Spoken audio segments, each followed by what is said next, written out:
你得回来。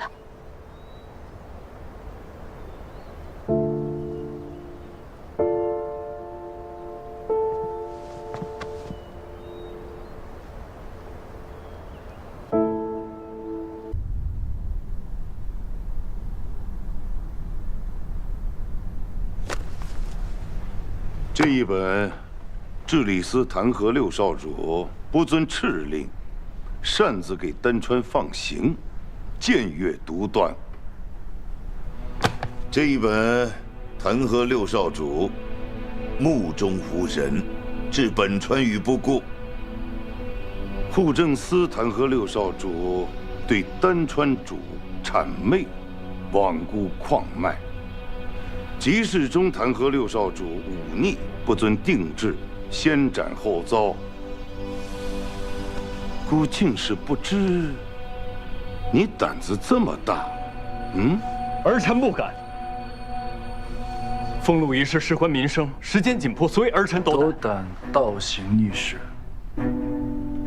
老六，你的请罪折子，孤都看过了。你要说此事，是因为你一人所为，孤定然不信。老五这丹川女婿，就全然不知吗？五哥确实全然不知，他性子淡薄，甚少管事，你也知道。父亲，儿臣也以为此事绝非老五所能决断，外臣皆知，此事由老六负责。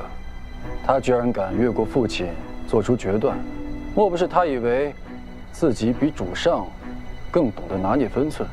嫡长主也不必夸大其词。主上，丹川主已经同意会严查关卡，不会让任何代川探子入境。老六啊，那你有没有想过，孤为什么要在茶马节开始之前封禁官道？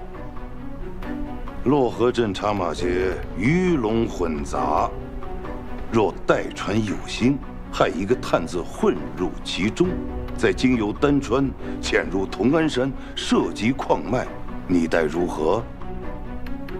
这些你是不会想不到的。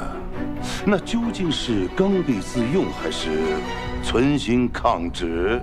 代川已经老六本该与代川主周旋，这才是九川事务司该做的事儿。而如今六弟失职，儿臣无奈也只能事急从权，自行与代川交涉。你与代川交涉？你何时与代川交涉？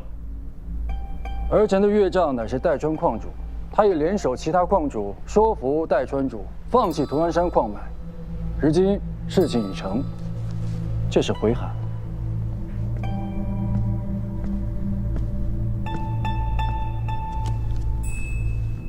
看来代川主早就已经想明白了，同安山是我川领地，他们不该觊觎。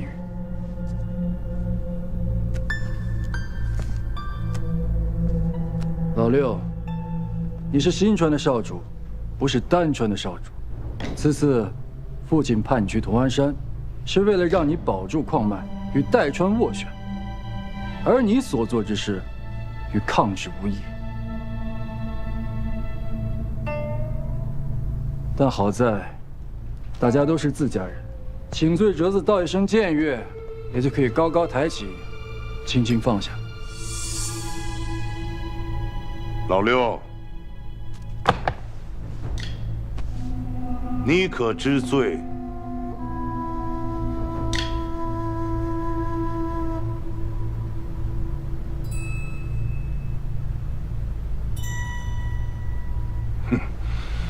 僭越之罪，等撤职查办，罪责另行处置。明日起，你就不用去九川事务司应卯了。父亲，不可呀！父亲，老刘确实与代川多次交涉，而且二度撤职，众人会如何看待六少主？父亲，请父亲明鉴。其实，私撤丹川路禁的是我，这跟你有什么关系？儿臣是丹川主的妹婿，急于维护一界，才私自做了决断。老刘什么都不知道。父亲，老五。你撒谎，你要找几个合适的理由。你们同去同安山，你听令于他，没有他的指令，你能决断？我怎么不能？没有给丹川通用的指令，我都敢放行，我还会怕老六不同意我吗？父亲，此事与五哥无关啊！父亲，此事确实是儿臣一人所为。如果你要罚就罚我吧。父亲，老六什么都不知道啊！父亲，好了，来人，在。将五少主、六少主拖出去，杖20，关入监室。是。父亲，你要罚就罚我一个人吧，老六什么都不知道啊！父亲，父亲，老六真的不知道，父亲，父亲，父亲。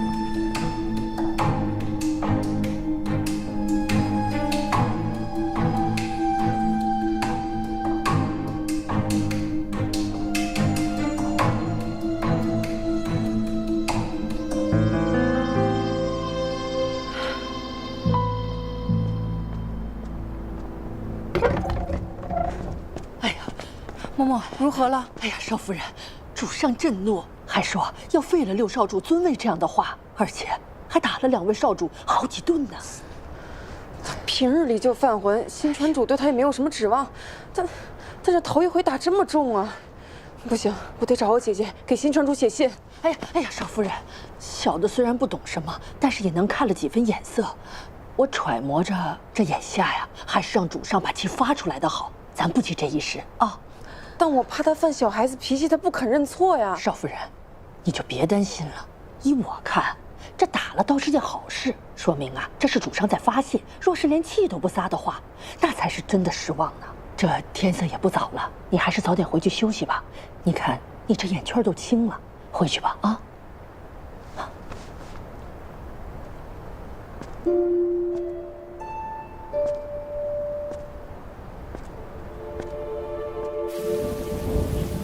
我就不明白了，他俩明明做的是好事，怎么反被人利用，判上了罪名？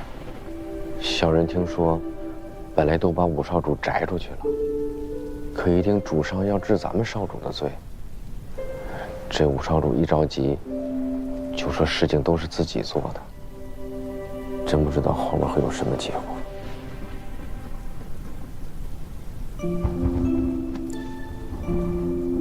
上官，你先回家，给丹川主写封信，让他千万不要上书求情。僭越这事儿，最是犯了忌讳，再有外传说效，更是容易让人抓住把柄。还是先摸清楚事情始末才好。事无定论，若是妄自揣测，只会自寻烦恼。你放心，我和元英会设法进宫，求何夫人和陈夫人帮忙的啊！多谢你妈。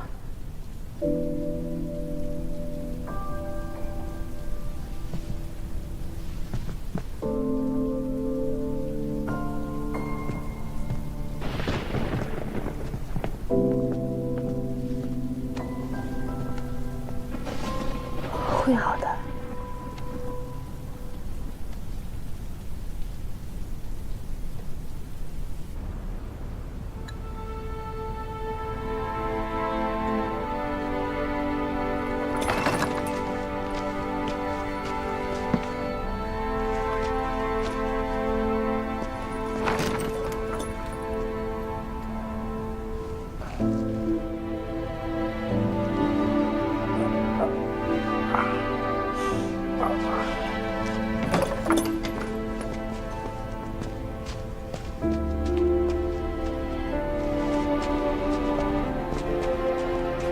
六少主，主上啊本就不想把您关起来的，眼下把您放出来了，这个你一会儿就服个软，这事儿就过去了。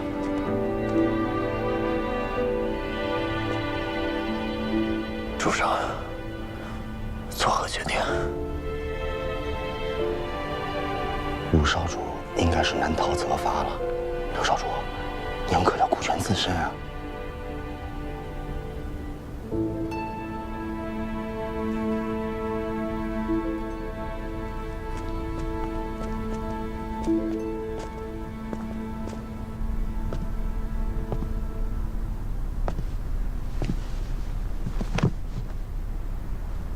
参见主上。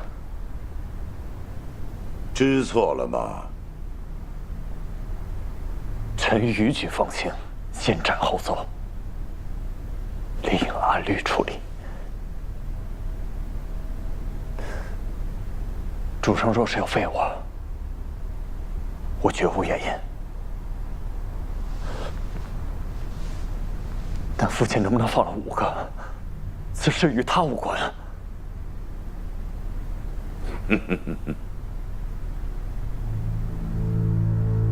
认罪，但不知错。你是觉得自己这样颇有气节，还想撇清老五？他知不知情，姑很清楚。这是你们讲兄弟义气的时候吗？嗯5个他做不了主，所有决断都是我一人做的。放行的人是我，那受罚的应该也是我呀，为何要让5个顶罪？难道就是因为我比他有利用价值吗？住口！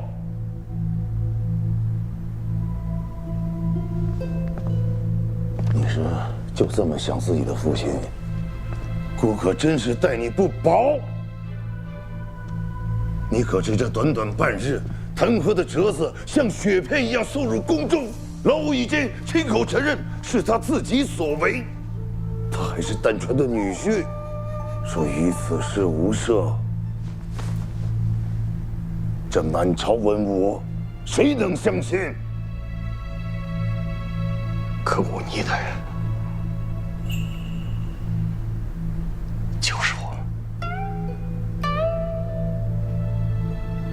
不是他。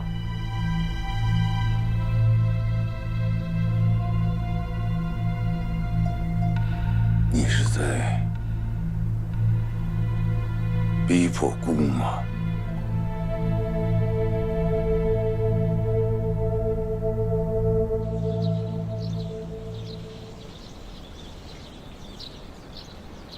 老四，你又输了。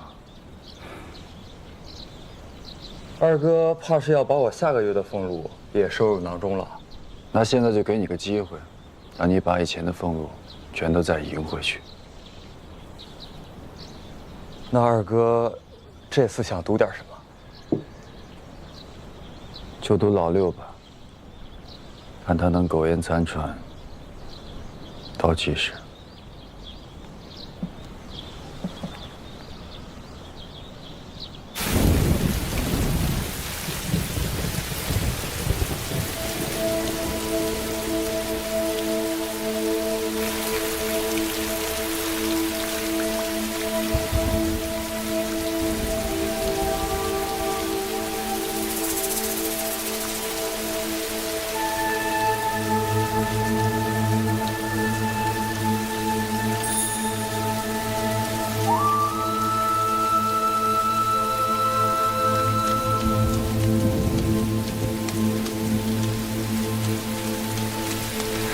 六少主啊，你这脾气真是……主上能否对5个从轻发落？哎呀，主上怎么想，岂是小人敢揣测的？主上只是让小人将少主带去偏殿思过。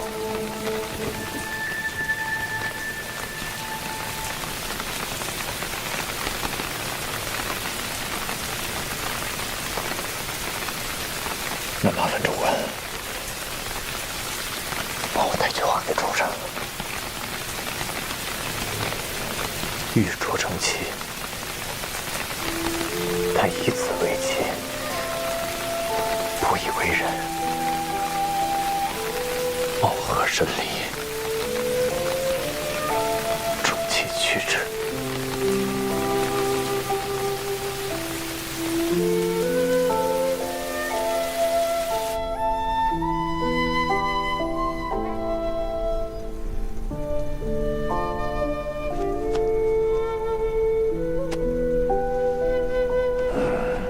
主上，六少主实在不该说这样的话。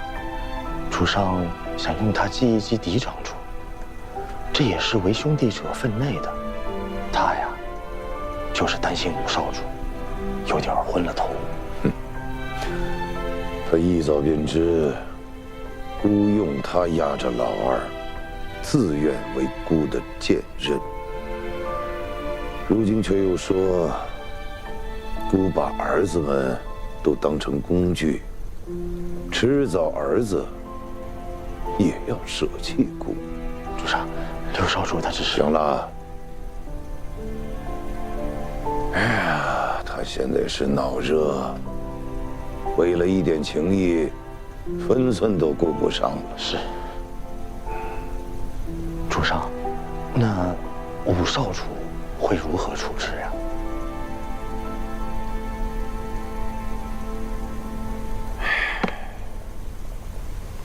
知礼司又送来好些弹劾折子，终归要有个交代。僭越的罪行，老六万万担不起。可老五，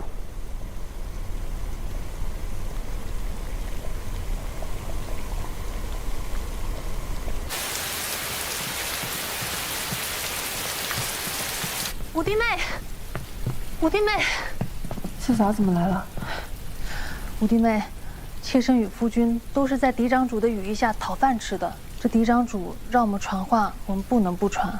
可是夫君他又是个男子，不便登门，就只能让妾来与五弟妹说一声了。四嫂有话直说吧。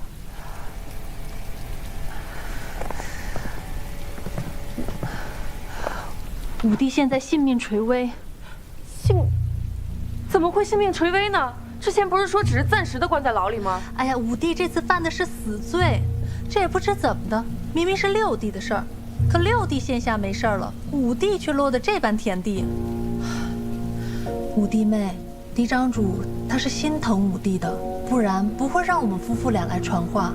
他想着你毕竟是丹川的郡主，你想想办法，或许五弟还能有一条活路。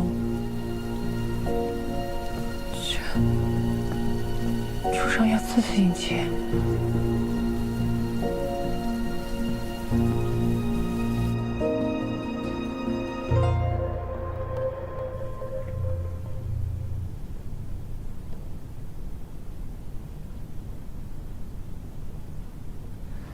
先前你们递帖子进宫求见，都被退了回来，可见主上也没有想好如何处置。既然现在放你们进来，开始有了定论。白日里，老六已经被提了出来，眼下正在偏殿压着。只是这老五，在牢里一点动静都没有。丹川主那边有消息吗？上官已经问过丹川主了，他们的做法本来没有问题，也是为了维系两川和平。嬴政他们早就和代川那边谈妥了，只是二少主抢先他们一步捅了出来。二少主夫人都不知道此事，也没来得及知会我们，就到了现在这个地步。陷阱虽不高明，但却有效。忤逆僭越的罪名，须得有人承担。这罪名扣在谁的头上，都是监禁一生的罪过。主上绝不能同时折损两个儿子。他这会儿，怕是已经权衡好了。姐姐，我去求见主上。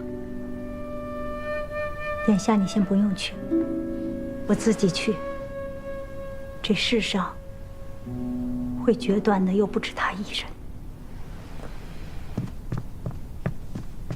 不好了，五少主夫人要闯监室。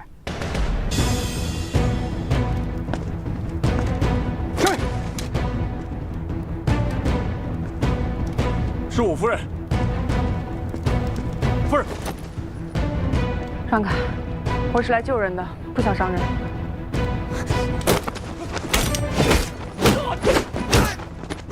夫人，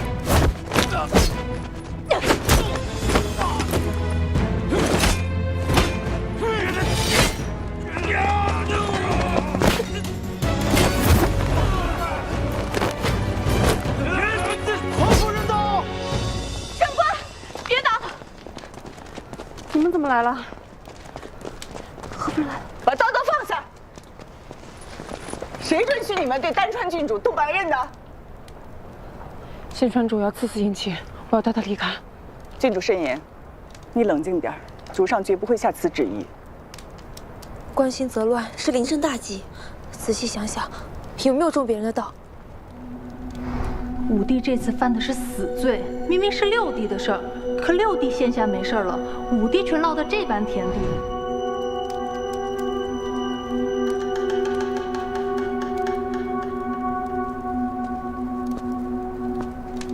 郡主只是担心少主无意生事，今日之事，任何人不许对外透露，明白吗？是。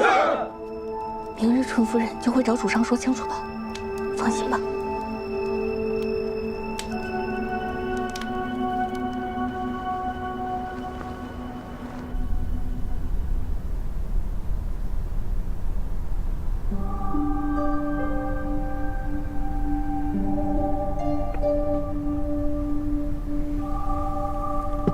主上，喝点茶吧。他在外面候了多久了？回主上，已经有2个时辰了。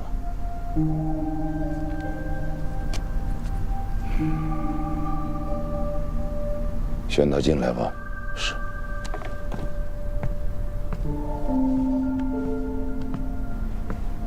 纯夫人，请。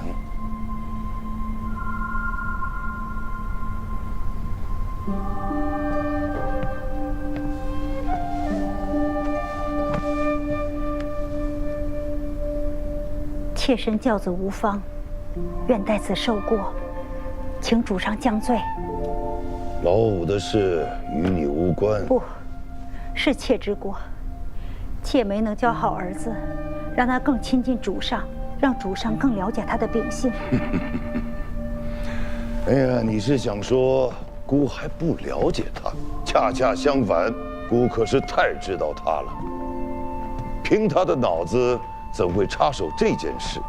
白白受教多年，在这种情况下，还只会感情用事，质问姑，顶撞姑。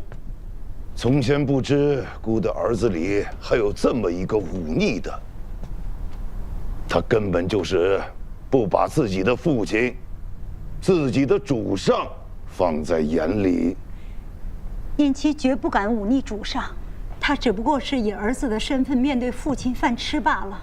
老六在九川事务司，老五想帮助他，也只不过是兄友弟恭，他们没有那么复杂的心性。不管初衷如何，犯了错，就得承担责任。他承认罪责在他，若不按律律惩治，这满朝文武如何能放得过？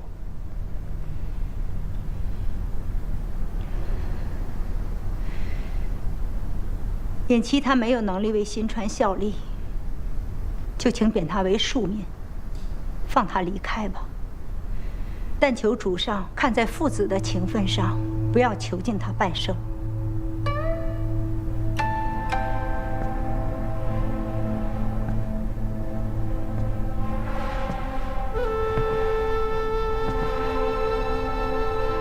你愿这般放弃自己的儿子？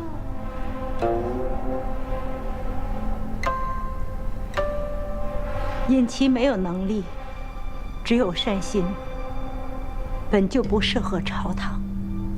如今犯下大错，就让他离开吧。妾已经没有更多的愿望，只盼他平安。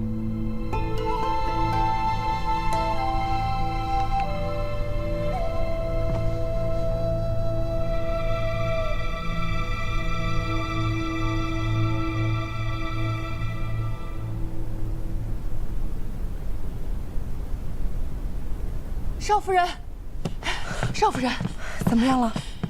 你可以进去看五少主了，只是五少主的身份，怕是保不住了。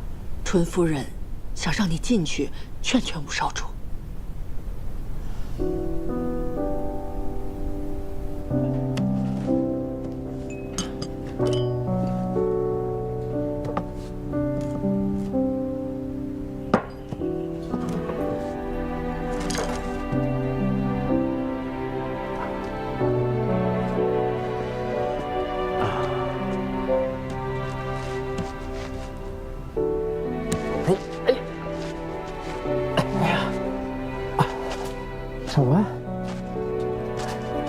你怎么来了？纯夫人去求了新川主，让我来见一见你啊，但只有1炷香的时间。父亲把老六提走了，怕是要放弃我了吧？新川主心里还是知道你的，但现在朝臣议论四起，非要有个定论才成。但他已经答应纯夫人了，不予重罚。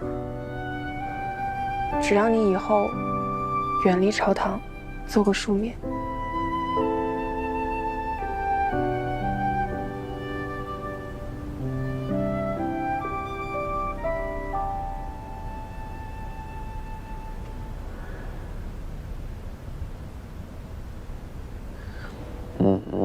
也好，反正父亲也一直看不上我这个没用的儿子。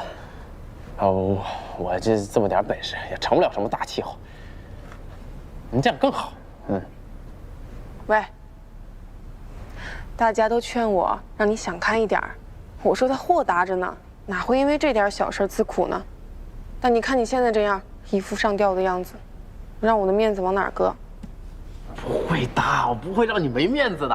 我最豁达了，你还不了解我吗？啊，我跟你一样。被打的地方很疼吧？不疼，我一点都不疼。我现在回家就能给你耍段大枪。这都什么时候了，你还跟我说笑？真的没事儿，不就是在监牢里吃几顿牢饭吗？我跟你说啊，咱们新川千百年来有几位少主蹲过大牢啊？你想想我多特殊啊！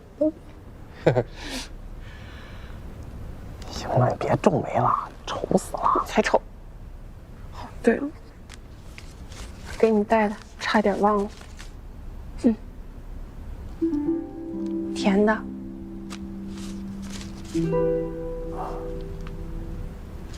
谢谢。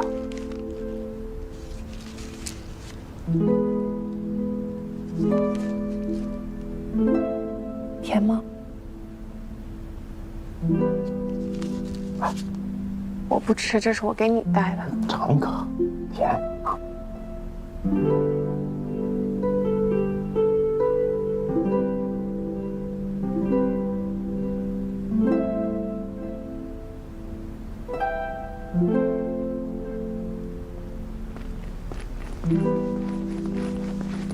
夫人，我该走了，你好好保重，我在家里等你。放心吧，去吧，走吧啊。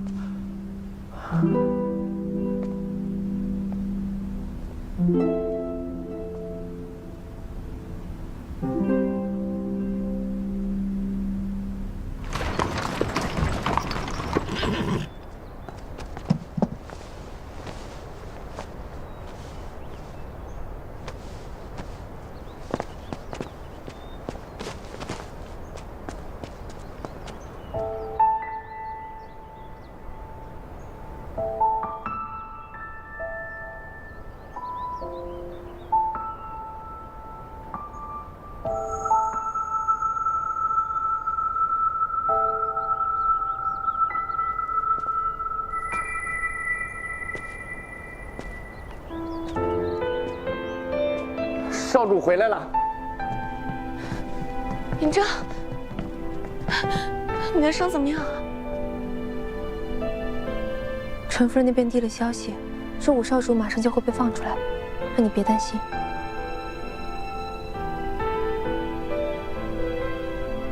废除的指引，应该很快就会下来。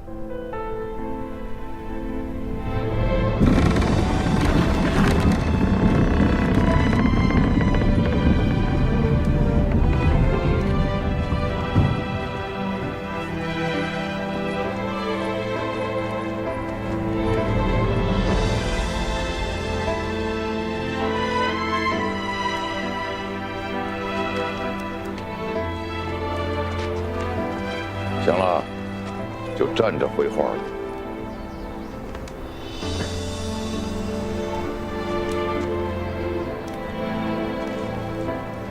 看你这副神情，心里很不服气。儿子有没有做错？为何要负？你也读过书，也学过道理，为人臣下，你还没错。父亲已经放弃儿子了，如今草民不再是人臣，君臣可以不讲道理，难道父子间也不可以吗？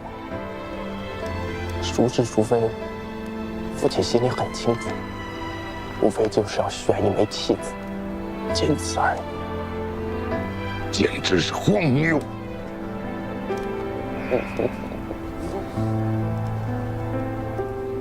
父亲啊，从小到大，大家都觉得我傻，其实我看得挺明白的。旁人的几句话，挑唆父亲去忌惮老岳，但是他有用啊。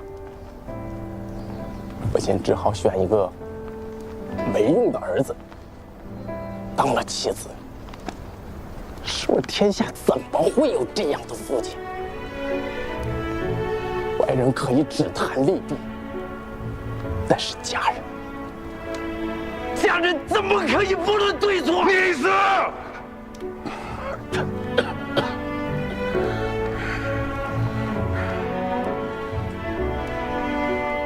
顾九等，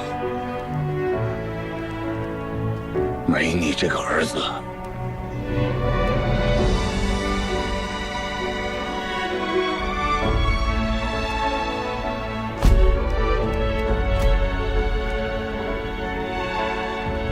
谢父亲赐罪之恩，谢父亲不杀之恩。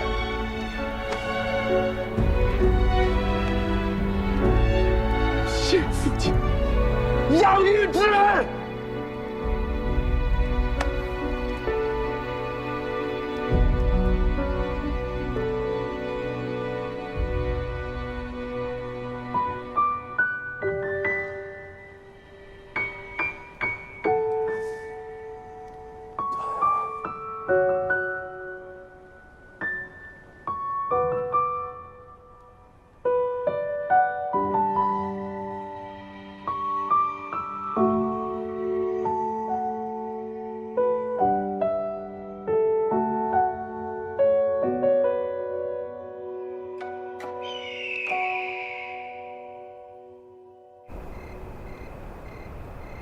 七儿，你逞什么能啊？伤也是，事情也是，不是你做的，你为什么要认呢？我知道，但是母亲，你以前同我讲过呀，我是做哥哥的，不能眼睁睁看着他们欺负老六。我从小便有母亲护着，他身边连个人都没有，这种时候我得护着他呀。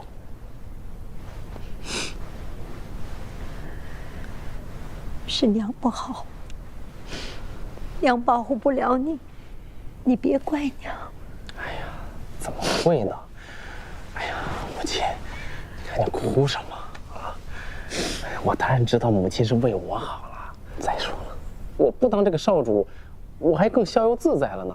天大地大，我纵马江湖便是。对不起，以前呀，上官总说有好多地方没去过，这下子我便可以陪着他去了。啊，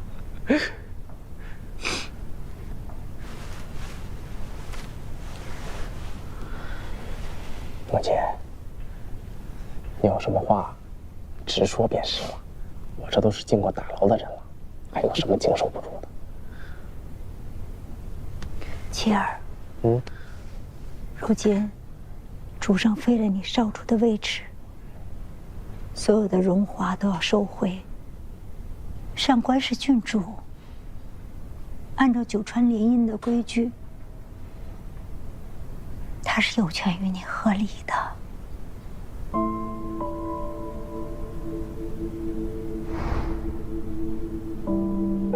郡主，如今五少主被废除，按照九川合盟定下的细则，你有权与五少主解除姻亲关系，也可以随时自由地返回丹川。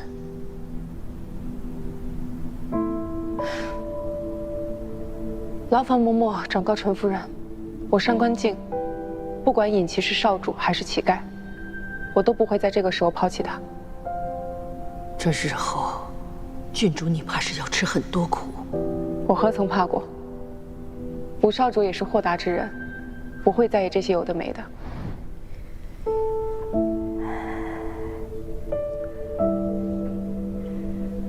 一直都传说你们夫妇不睦，常年分居。如今看来，还是有几分情谊的。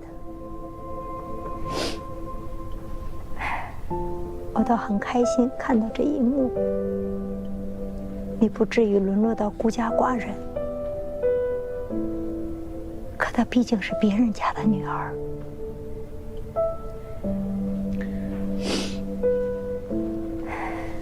即便是不与你和离，以后的日子也大不如从前。那你们怎么过下去？是不是还得商量着看呢？嗯，我知道，他真的说要对我讲义气，不能丢下我。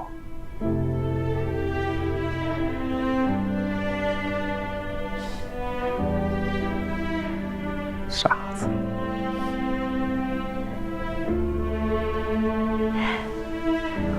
没事的，母亲啊，没事的。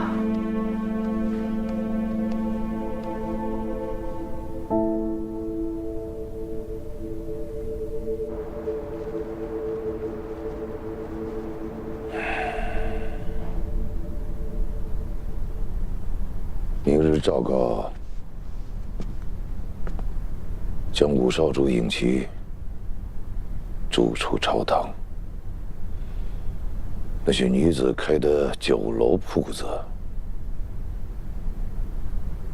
就照老二说的，先关了吧。是。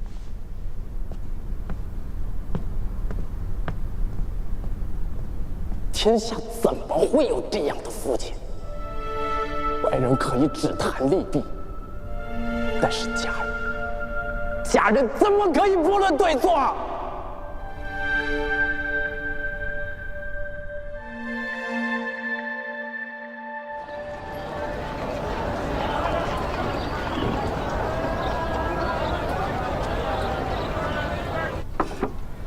这外面热闹着呢，咱们店说关就关了，连个理由都没有，这不是欺负人呢吗？先别太着急了，总有办法会解决的。来喝点茶。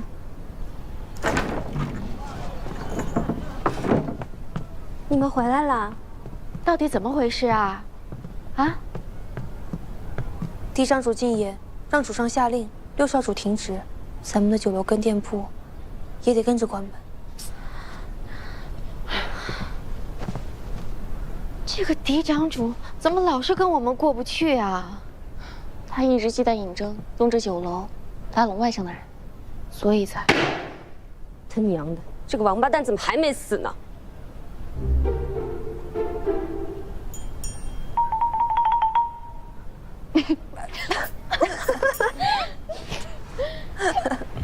哎呀，你就不要生气啦。尹征的事情呢，我们会想办法解决的。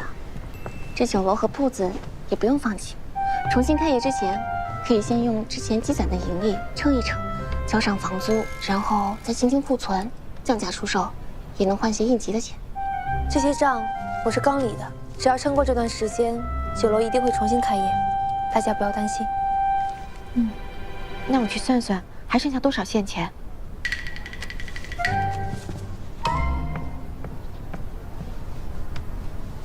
好佳姐姐，你身子还未痊愈，就不要操劳了，也不要生气，回房好好歇着啊。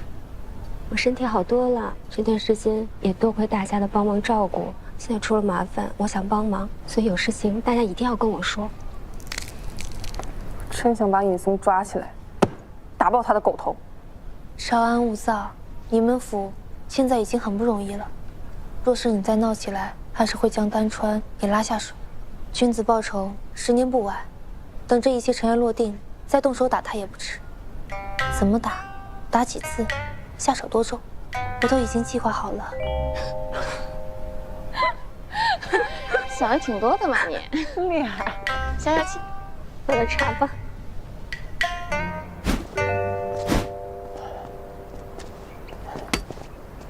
上官，听说你们的酒楼店铺也被封了。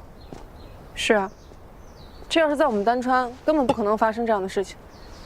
我们好好的做我们的生意，你们互相烟就算了，干嘛牵连我们呀？确实，是我连累你了。不是，我不是那个意思啊！不好了，不好了，出事了！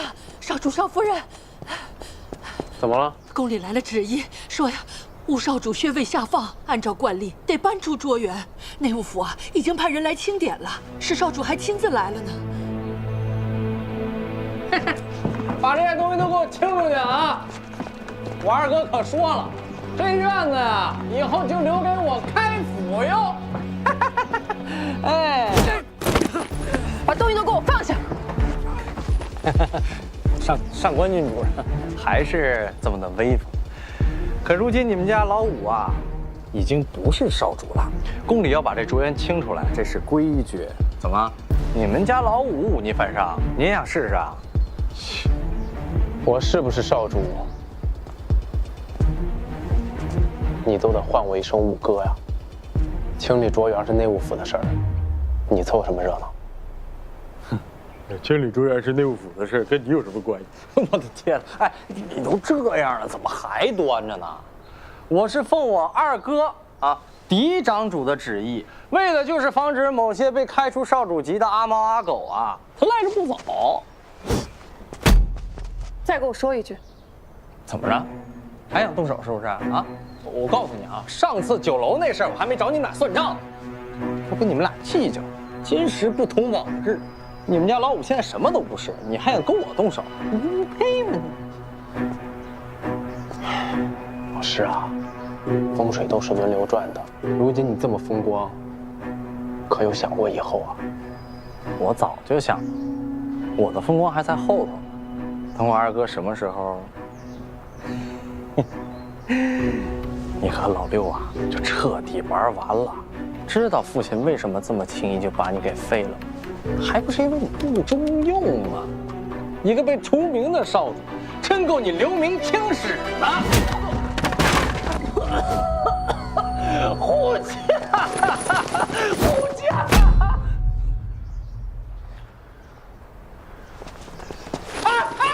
别跑啊！你们别走啊！哎，你们这帮人，你们王八蛋！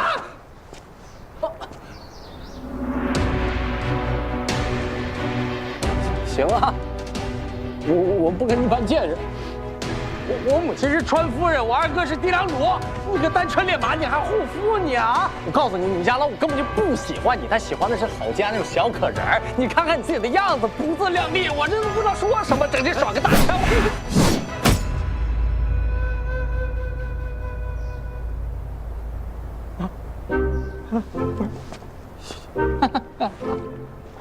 你俩行啊！我告诉你，我最近刚染了风寒，你等我病好了，我现在就回去告我母亲，你俩完了！我滚！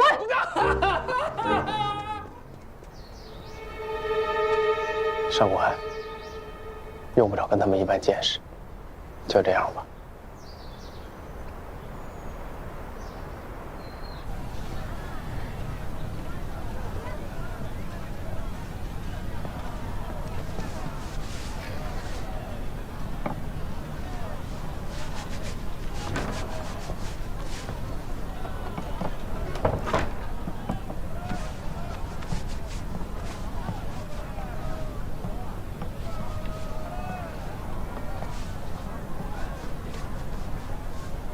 周掌柜，别收拾了。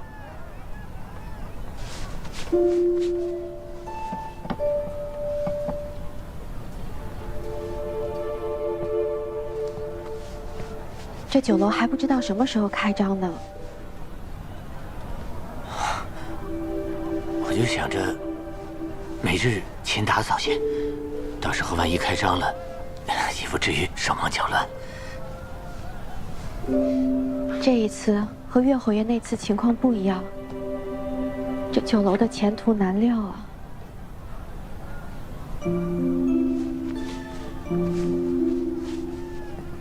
周掌柜，如果你想另谋生路，也没关系，我们都能理解。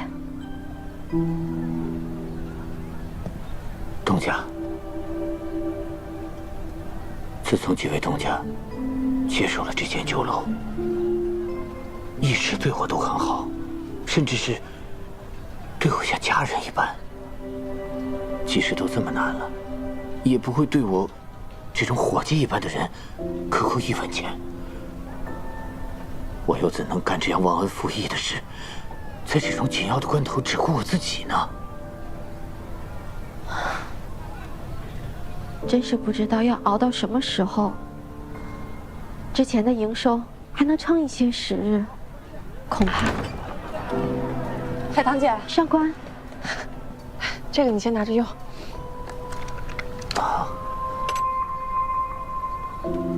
你这哪来这么多现钱啊？哦，没什么，我就是当了点我不用的兵器，反正我也用不着那么多嘛。那些不是你最宝贝的东西吗？哎呀，你就先拿着，你就当我追头了。等再开业的时候，我就是这儿的大东家。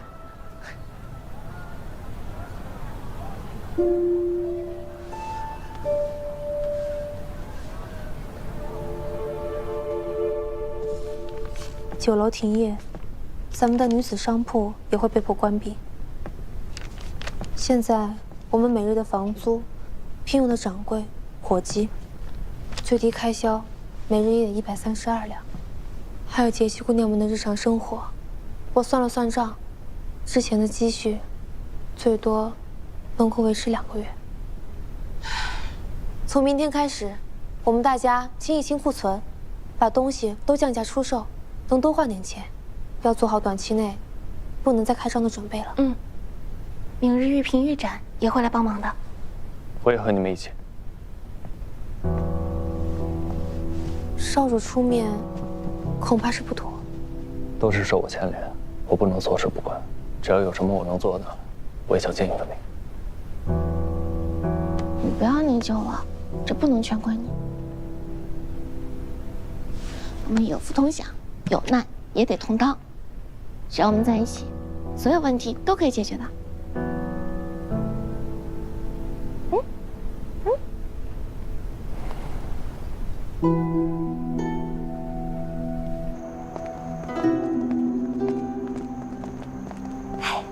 我感觉侧夫人永远都像小太阳一样，不管有什么问题，只要侧夫人在，都能解决。是啊，只要有侧夫人，什么都不是问题。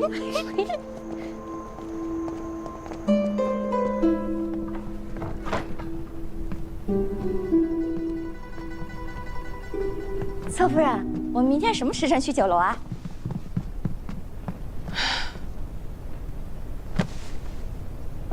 怎么了，侧夫人？我不知道，主是心里很担心。可是侧夫人刚刚还好好的，还鼓励大家呢。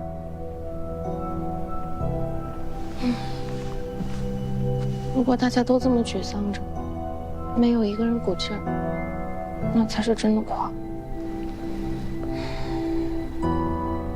原来侧夫人嘴上说着不害怕，其实都在心里憋着的。希望这次也能顺利度过。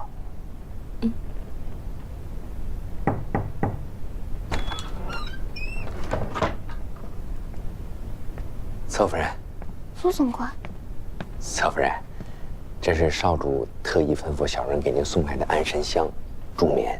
他希望您好好休息，睡个好觉。那我给您先放开，啊。少主还想对您说，侧夫人心里有事，别闷着，也别老想着别人，倒把自己憋坏了啊。多谢。哎呀，一家人嘛，您客气什么？侧夫人，柳大厨，侧夫人，正是吃青团的时节，这是夫人让我们给您做的。还有，夫人特地为您改了规矩，以后都准许我们吃宵夜了。真的呀？真的？太好了！哎呀，侧夫人肯定最喜欢了呀。侧夫人，你快尝一个呀！对，快尝尝。小心！哎，别烫我。怎么样？好吃。面尝。那我来一个，再来一个。妈妈，谢谢侧夫人。好吃啊，刘大叔。甜。还是少主和郡主懂侧夫人。那可不。侧夫人，别担心了，只要大家在一起，什么困难都能过去。什么困难都能过去。哎，以后能吃宵夜了。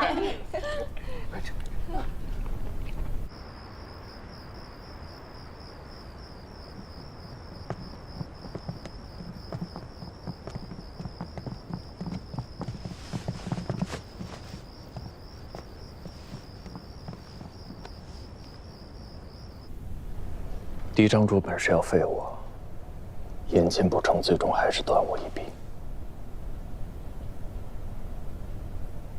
可惜了5个，是我对不住的。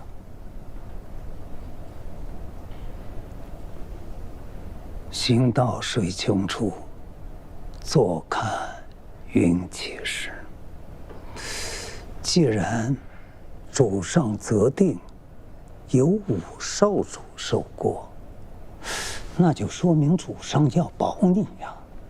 少主才是那不可或缺的一臂。5少主为了保你，甘负罪责，少主不可辜负。如今的形势，少主比下官更清楚，自责无济于事啊。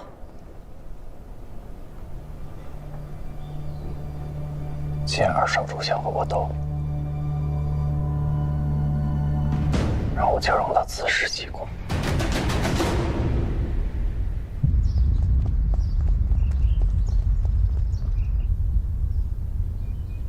离走龙蛇，力透纸背，这字是越发的好看了。父亲过奖。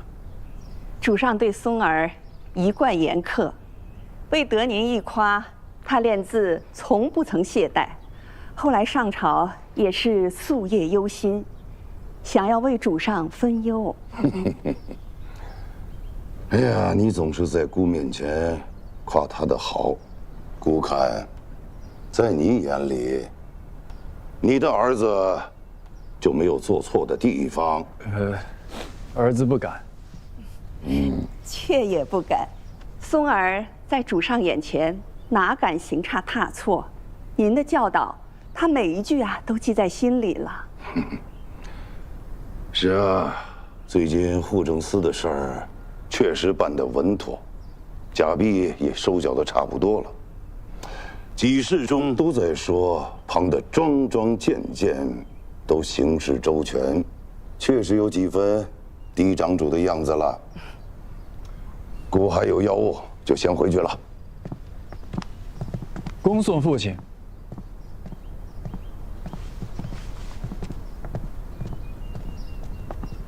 再也不提让你几个弟弟接管九川事务司的事儿了，就由部员们自己管吧。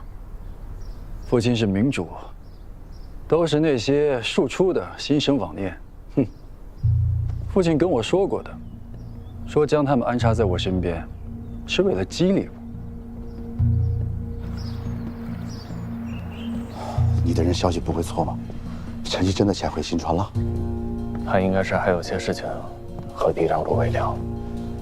嫡长主，嫡长主，三哥怕了？不是，你尚在停止，是在私自查，本就逾矩。这陈曦又牵扯出了二哥，事关重大，没人希望你一查到底的。所以我把三哥叫来，就是希望你能把自己撇清。但我不这么说，你也会这么做吗？你什么时候来胡闹？我跟你说正事儿啊！你我都知道，老二他不敢主导假币一事，他只是想从中获利罢了。可他后来知道陈曦干了些什么，为时已晚，他已经上了贼船。你就不能把这案子结在陈曦身上吗？我不想看到你最后和老五是一个下场。多谢三哥优先，但嫡长主应该为自己做过的事情负责。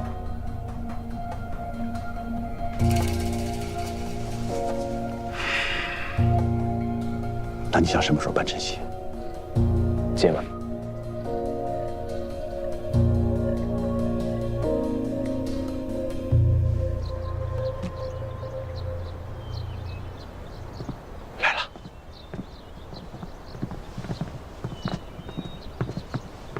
找我？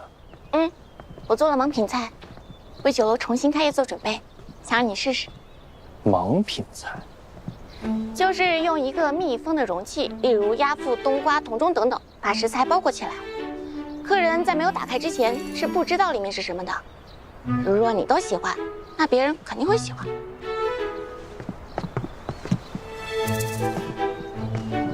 烟春冬瓜，配上金川海鲜，清爽可口。我真是个天才。可我不怎么吃海鲜，不如你找郡主。让他帮你。郡主说要节制，拒绝得很果断，所以才找我。可我还有账事啊，郡主。你争。好。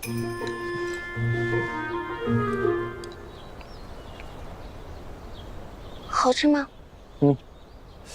冬瓜提鲜，这方式可以一试，不错。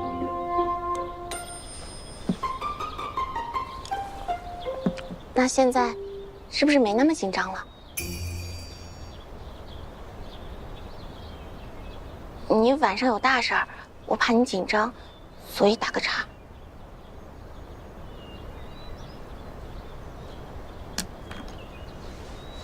我叮嘱过苏晨，万一我出了什么岔子，不会出岔子的。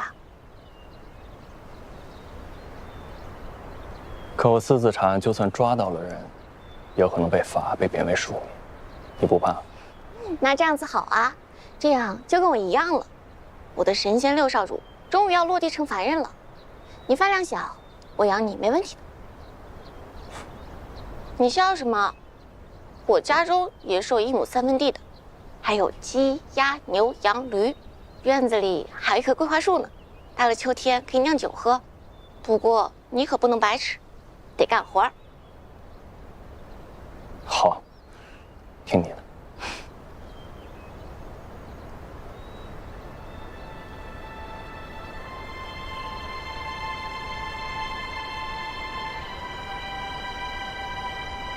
时候不早了，我先走了。这么大个冬瓜粥，我一人吃不完。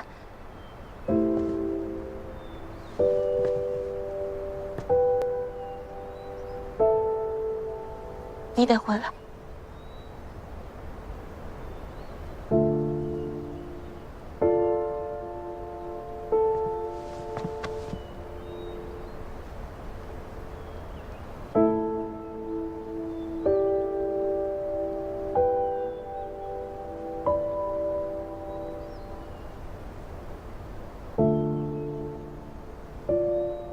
我在家等你。好。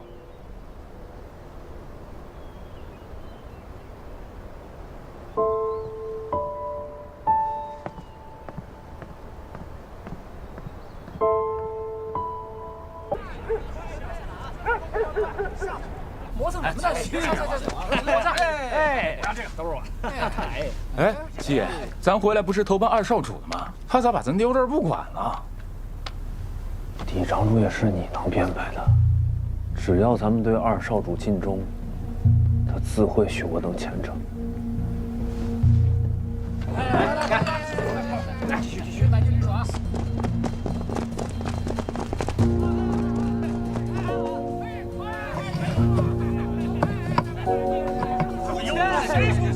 你手往哪搁着呀？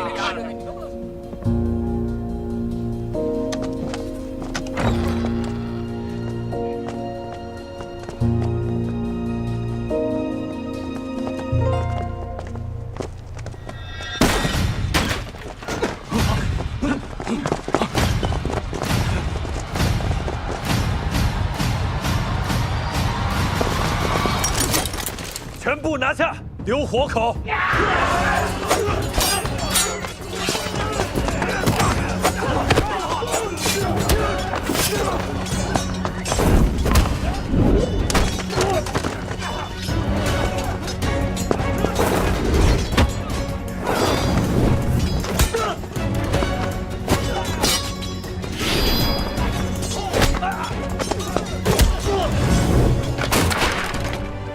来人，带去行训。是。行溜的，有种你就活剐了老子！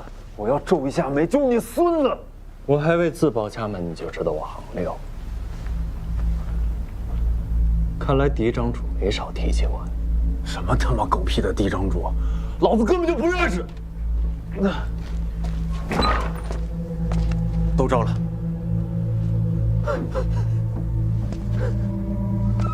少他娘的扎老子！他们手里什么都没有，也指证不了谁。倒是你们用了私刑，就是屈打成招，按照新川的刑律，口供就不得作数，是吗？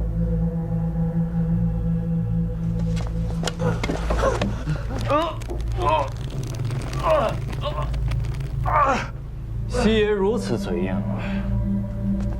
看来我二哥许了你极好的前程，但像你这样的亡命之徒，不可能任凭我二哥摆布。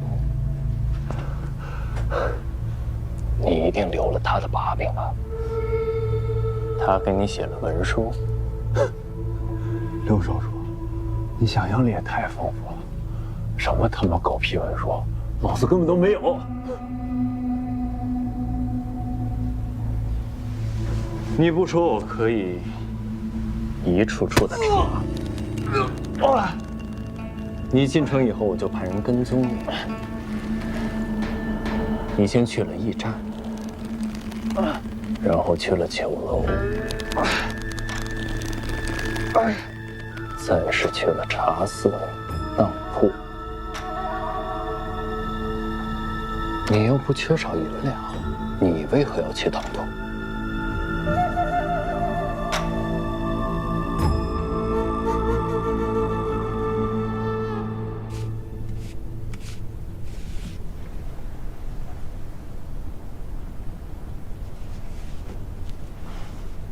少主这次真是越来越好了。哼，你懂什么？小的不懂，但小的知道，少主从小写字写久了就会酸痛难忍，所以还是请您多听太医的。得空啊，就热敷着。父亲啊，他一直说我是兄弟里边写字写得最好的，但唯有勤写、苦练，才能让他老人家满意。这幅字已经写好了，你去把它裱起来。明日我拿它给老父亲去瞧瞧。是。少主。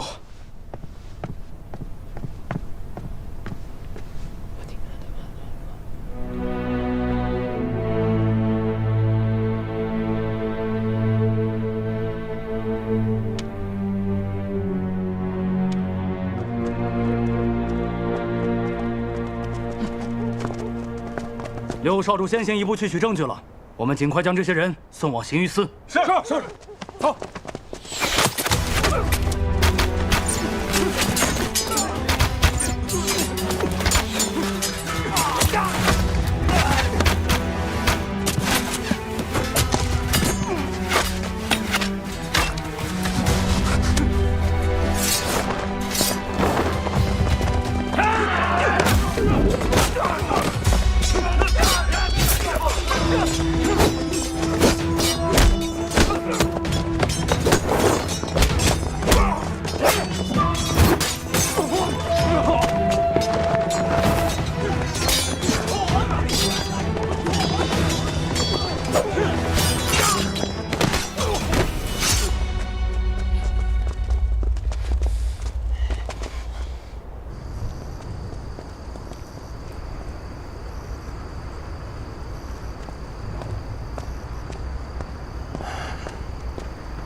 受伤了吗？我没事。事情还顺利吗？证据找到了。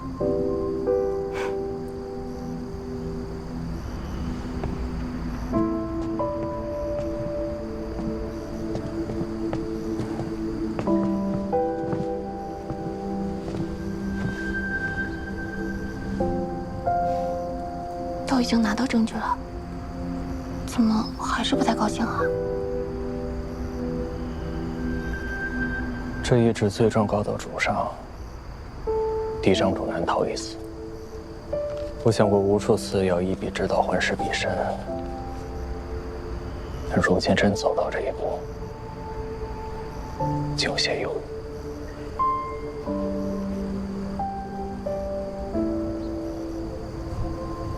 我们乡下地上放苹果，一筐苹果里，如果有一个烂掉了，那其余的都会烂掉，所以没办法，就只有将那个烂的挑出来。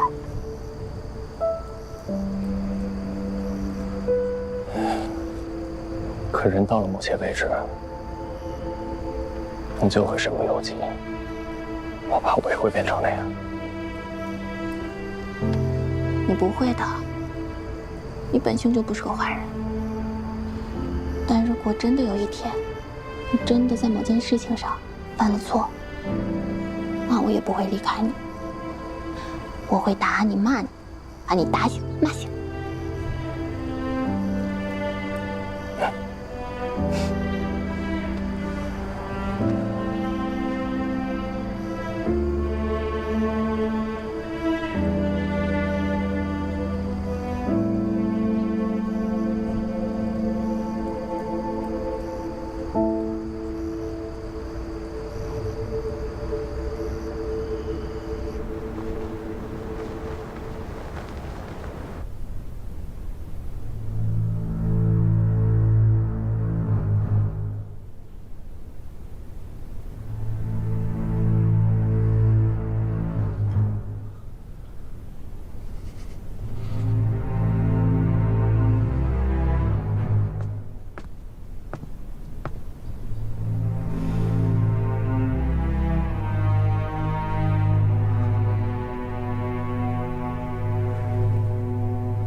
这么久了，你怎么还在这儿啊？你给我起来！我说话你不听了是不是？你跟二哥交心，以后兄弟间怎么自处？父亲，让父亲怎么看你？有些事情可以据理避案，但如果少主触犯律法，还不论对错，我就不明白人质宫门的意义了。你哪有人质？你已经被停职了。告诉你，我现在在这儿都是不应该的，完全是我对你最真挚的情感驱动我。哥真的怕你走上绝路，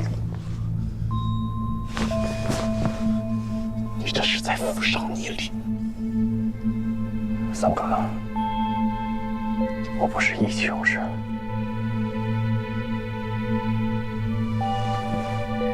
主上是万民的主上，律法亦是万民的律法。身为传主，我相信主上自有决断。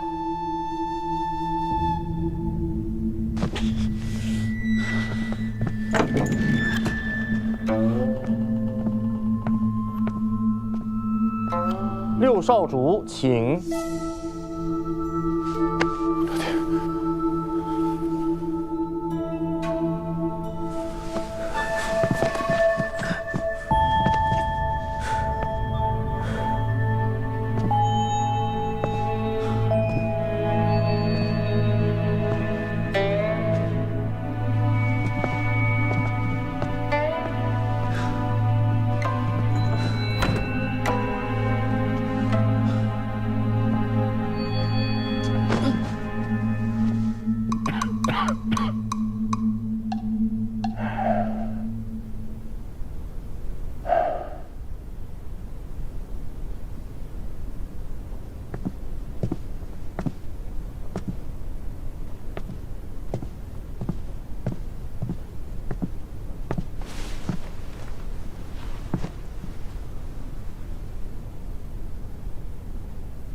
儿臣停职期间私自查案，愿受责罚，绝无怨言。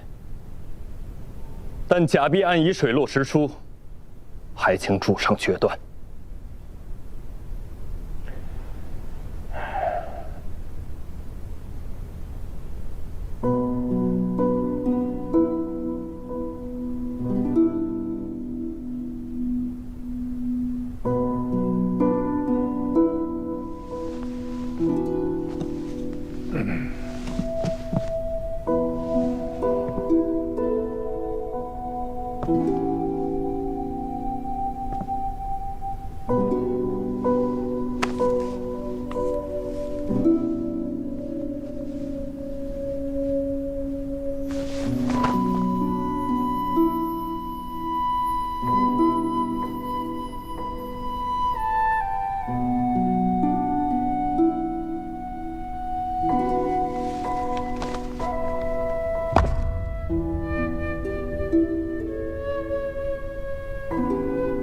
按信传律，你二哥当初极刑。少主犯法，与庶民同罪。但刑律第236条，若少主犯错，向天下呈谢罪书，流放边境，可抵死罪。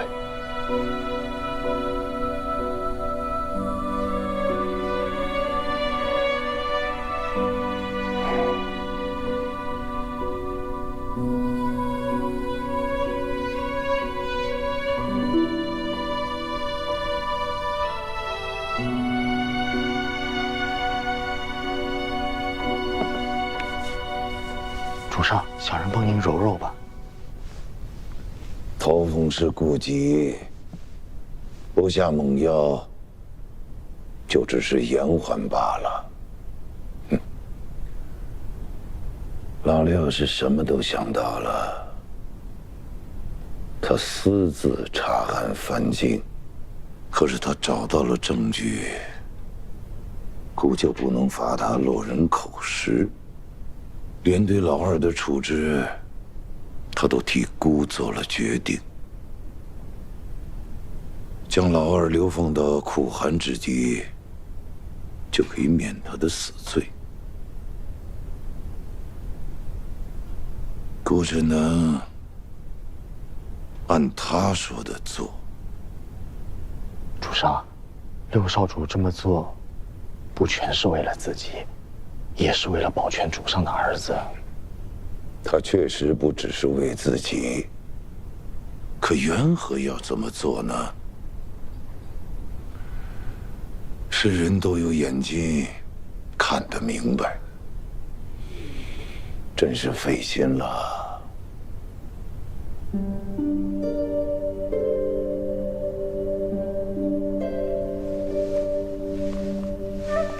老二的字是姑手把手教的，他现在写的是越发好了，字中有君子如风，但人却没有。姑一介庶出，走到如今，失去了多少，只有姑自己明白。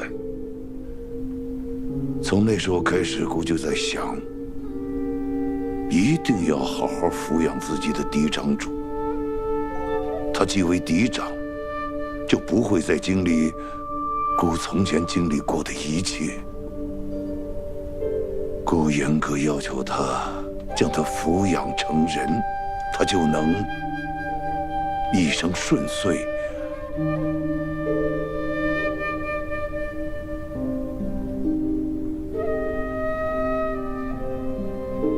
可终究，